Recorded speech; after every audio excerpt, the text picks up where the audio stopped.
In this lecture, we're going to learn about setters and getters. And these are methods in our class that we can use to read member variables or modify data in our member variables. Let's look at a simple example. And by the way, I am sorry for my bad pronunciation of cylinder here. I have said it was cylinder. And after some careful thought, I checked online for the pronunciation on this, and I found that it was cylinder.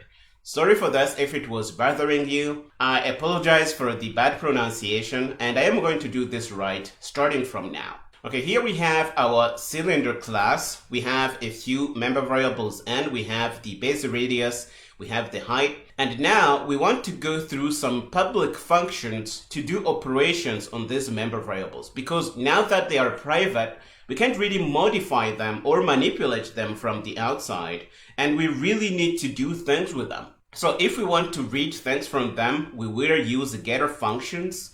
And if you look here, this is a simple function. The only special thing about it is that it lives inside the class. It has a return value, it has a function name, it has a parameter list, and in the body, we're just going to return the member variable of interest, because this is a getter. We use it to get stuff from the class. This is the meaning here. Here we have another getter function which is going to return the height. And notice that these functions live in the public scope of our class. This is key because we want to be able to go through them to modify and do things with our member variables, but they will be used from the outside, so they must be public.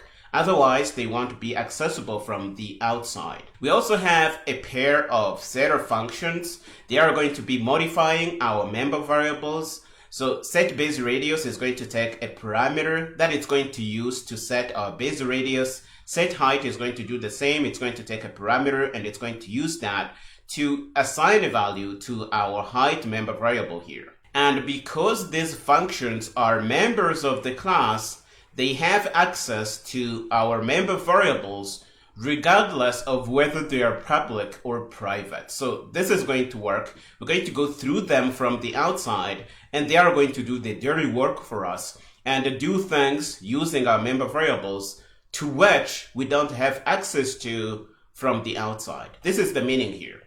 Now that you have an idea about this, we're going to head over to Visual Studio Code and play with this a little more. Okay, here we are in our working folder. The current project is setters and getters. We're going to grab our template files pretty quick and put them in place. Setters and getters it is. Let's grab the folder, and we're going to open this in Visual Studio Code by dragging and dropping here. This is going to open our folder. We're going to open our main CPP file, and we're going to clean it up a little bit. We are going to grab the cylinder class from our previous lecture and use that as a starting point here. And if you look, we have a pair of constructors here. We have the volume function, which is going to give us the volume of our cylinder here. And we have our member variables. Now, what we want to do is to be able to do things with these member variables from the outside in the main function here. And we're going to go through setter and getter methods, which must be public. So let's do that. So we're going to set up our getter first. So we're going to say double get base radius. It's going to return double. It's not going to take anything n. And in the body, we're just going to return our radius. Let's return that. Okay, so we're going to set up another getter, which is going to give us the height.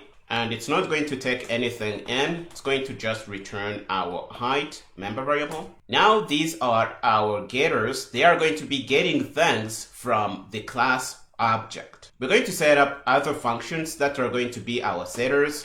They're not going to return anything, and we're going to say set base radius, and it's going to take a double parameter n, and we're going to use that to set our base radius. So we're going to say base radius, and we're going to say equals rad param here, and we're going to do the same for our height. So it's not going to return anything, the function here, and we're going to say set height, and we're going to take our parameter n. So we're going to say double height param, and we're going to use that to assign stuff to our member variable. We're going to say height, and we're going to say height param. Okay, so this is our thing here. Now we have two functions to get stuff from our class, and we have two functions to set data to our member variables here.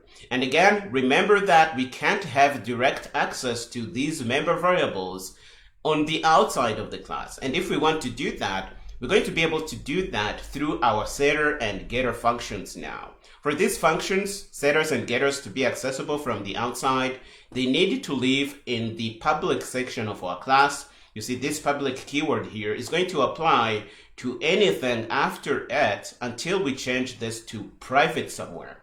So the public scope is basically going from the constructors here all the way to our setHeight function. And once we put this private keyword here, everything after that is going to be private. This is how these things work.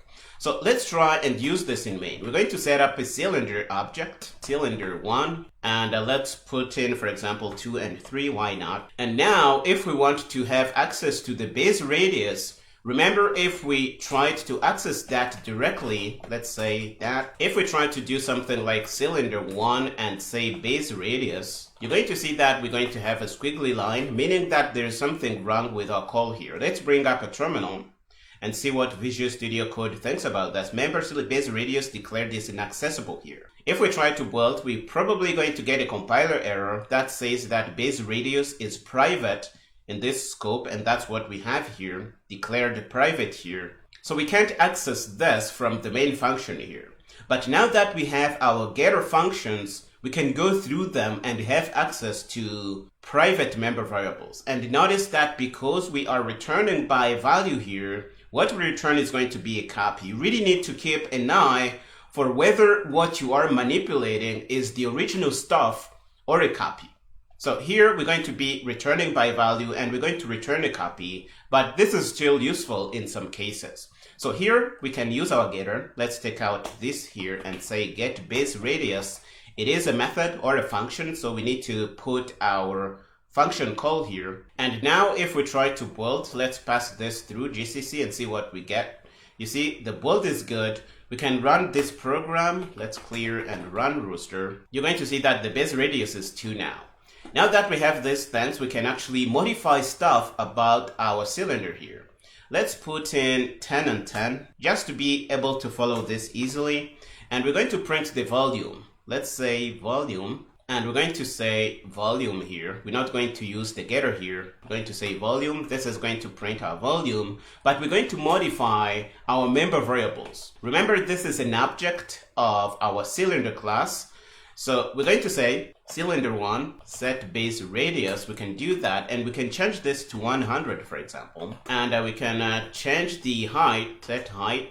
We can use this member function because we have it now, and we're going to set this to 10. Why not? Now, if we print the volume, you're going to see that the volume has changed because we are going through our public setter and getters methods. So the cylinder is now going to be using this data, and for the first case here, the cylinder is going to be using the data we used in our constructor here. Let's build and run this application. The build is good. We can clear and run Rooster. Now, for the first time, we're going to see that our volume is this number, and for the second time, our volume is going to be multiplied by 10 because we changed the base radius to 100. And if you put these numbers in, you're going to see that they make sense. We are able to modify our member variables through our setter and getter functions. And again, for these setter and getter functions to work, they have to be in the public scope of your class, because if you make them private, they're not going to be accessible from the outside, and you're going to get a compiler error. Let's try and do that. We are learning, so we're not afraid to break things a little bit. So let's make them private. We can do that and bring this a little bit to the left. And the moment we do that, we should have a few squiggly lines in our main function. And we do expect this because they are private now, so we have no business accessing them from the main function like this. They are meant to be used from the inside of the class if they are private like this. And if you try to use them from the outside, you're going to get a compiler error. Let's pass this through GCC to really see the compiler error, and we're going to get set height is private from the context of the main function. And if we go up, I think we're going to see the same thing for set base radius, and that's here. This is really all we set out to do in this lecture, showing you how you can use setters and getters to manipulate your member variables from the outside.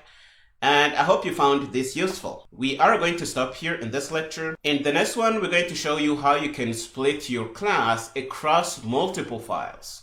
But before I let you go, let's fix this so that we don't have a compiler error here. So we're going to remove this private keyword we have put here, and we're going to build again to make sure the build is good. Let's use GCC for that. The build is good, and I will see you in the next lecture.